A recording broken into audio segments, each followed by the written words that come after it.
saya Niswatul Khasanah, mahasiswi Agroteknologi Institut Teknologi Perkebunan Pelawan Indonesia.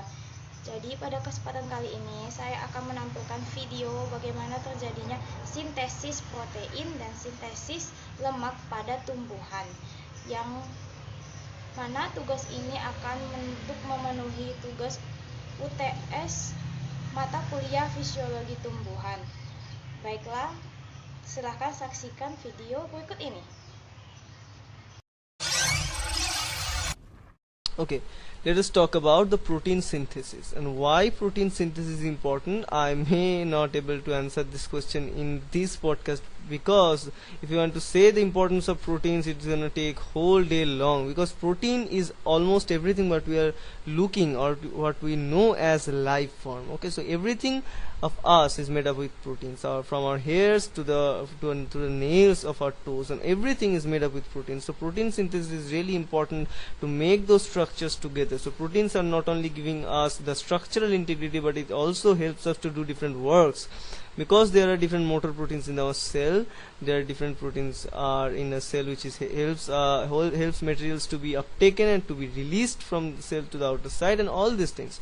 When we are talking about proteins, we are talking about macro levels, so because we see the macro level, but actually the organization of cell is from the macro level towards the micro level up to the cell, and those cellular portions we are also looking at those coordination between different cellular organelles, and all those things are actually made up with different proteins. That's why protein synthesis is really important. And in protein synthesis is known as translation. It's the process of assembling different amino acids to form proteins. Okay, and what is doing in this case, we have the key players. For example, we have this complex which is called the ribosome, this purple complex which is ribosome.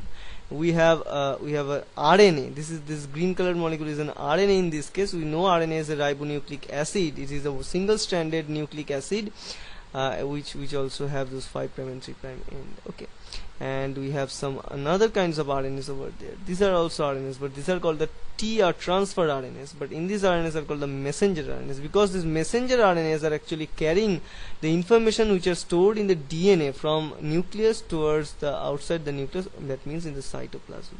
And these tRNAs are actually the carriers of different amino acids. So amino acid can be attached to tRNA attachment site, and these tRNAs are also having another site to attach with mRNAs, that is called the anticodon site.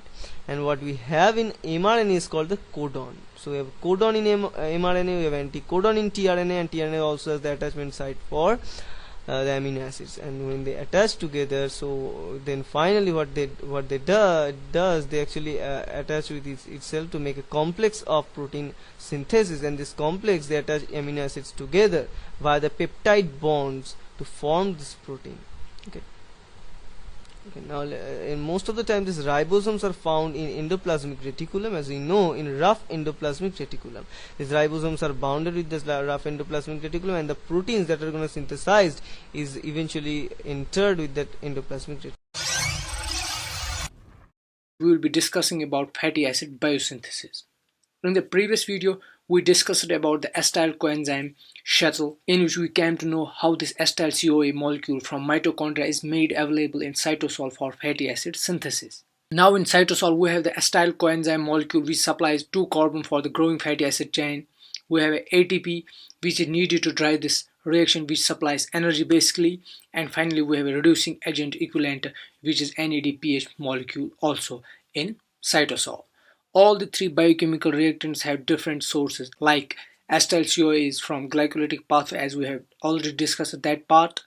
The ATP is from aerobic respiration, you know that, and we get this NADH from pentose phosphate pathway, its primary source here. Although malate dehydrogenase also produce NADPH from the reaction of oxaloacetate to malate to pyruvate, but the pentose phosphate pathway is the primary source of NADPH. So when these 3 kind of molecules are present in the cytosol, fatty acid synthesis occurs, and we get fatty acids in the form of palmitic acid, which is a primary fatty acid. This palmitic acid is 16 carbon saturated fatty acid. Now let's see in detail how the fatty acid synthesis occurs. Itu adalah hasil video mengenai sintesis protein dan sintesis lemak pada tumbuhan. Dan dapat disimpulkan bahwa tempat terjadinya sintesis protein ini di ribosom yang ditemukan pada sitosol atau yang dapat ditemukan juga di sitoplasma. Sedangkan sintesis lemak itu terjadi di plastida, yang mana di dalam organ sel tumbuhan terdapat organel gliosisom yang merupakan organel yang banyak mengandung lemak. Baiklah, itu adalah video mengenai dan hasil sintesis protein dan sintesis lemak pada tumbuhan. Terima kasih. Assalamualaikum warahmatullahi wabarakatuh.